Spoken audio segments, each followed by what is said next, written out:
Hello, genealogists. This is Craig, and this is Just Genealogy.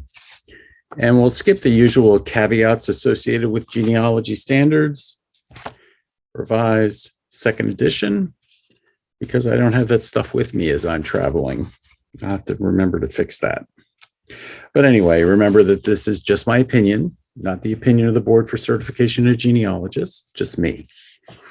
And I don't want to hear somebody say, but Craig Scott said, at least about genealogy standards. I don't care what you say about me otherwise.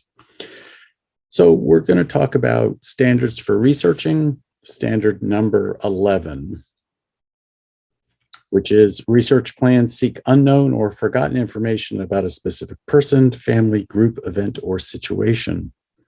Plans begin with analyzing starting point information for accuracy. Plans also avoid assumptions about people and events that documentation does not support. See glossary for definitions of accurate, analysis, document, verb, documentation, and information. We probably ought to look up the word accurate because we've never really talked about accurate before from the perspective of we should go look at the glossary. And of course, because it begins with the letter A, it's the first one in the list on page 71. Accurate, a term applied to genealogical sources, information, evidence, and conclusions, and to proof statements, proof summaries, and proof arguments when the GPS, genealogical proof standard, shows they portray identities, relationships, and events as they were in the past or are today. Compare with prove, see genealogical proof standard. So basically that means events as they were in the past. The past is the past. You don't know whether it's accurate or not, so I'm confused. But that's just me because I don't like the word accurate. I do like the word genealogical proof standard and meeting the genealogical proof standard. But I'm not sure that accurate is a good word to use. Research plans seek unknown, absolutely, because if we knew it, probably would already be in the results of our plan or where our starting point or whatever. And by knew it, I don't mean in my head. I mean, I have documentation to support that position or forgotten information.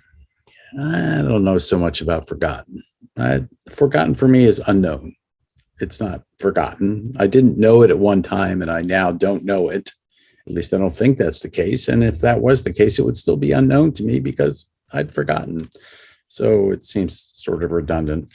About a specific person, family, group, event, or situation. Okay, I can go for that. But why specific person and then talk about family? There are a bunch of specific people, I guess. And the group, a bunch of specific people in a group. An event or situation. Plans begin with analyzing starting point information for accuracy. Well, so prove what you already know. In other words, ensure that what you know, you do in fact know. You always want to go from what you know, but sometimes we have a problem determining what it is exactly that we do know. So we want to make sure that what we know is in fact what we know and not what we have improperly assumed to be true, and that it actually doesn't have a basis in reality. Plans also avoid assumptions about people and events that documentation does not support.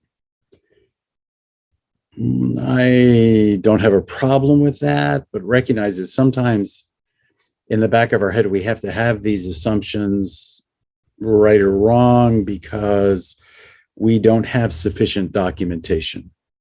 So recognize that this is a post-documentation thing versus a pre-documentation thing, because after all, the research plan theoretically is going to ensure that we either verify or disprove our hypothesis, aka our assumptions.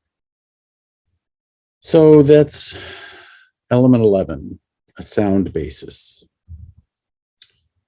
And this has been Craig, and this has been Just Genealogy and Genealogy Standards, second edition revised.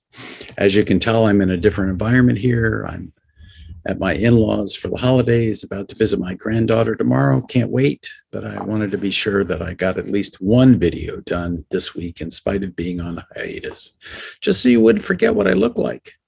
And besides, what can I say? I like doing this.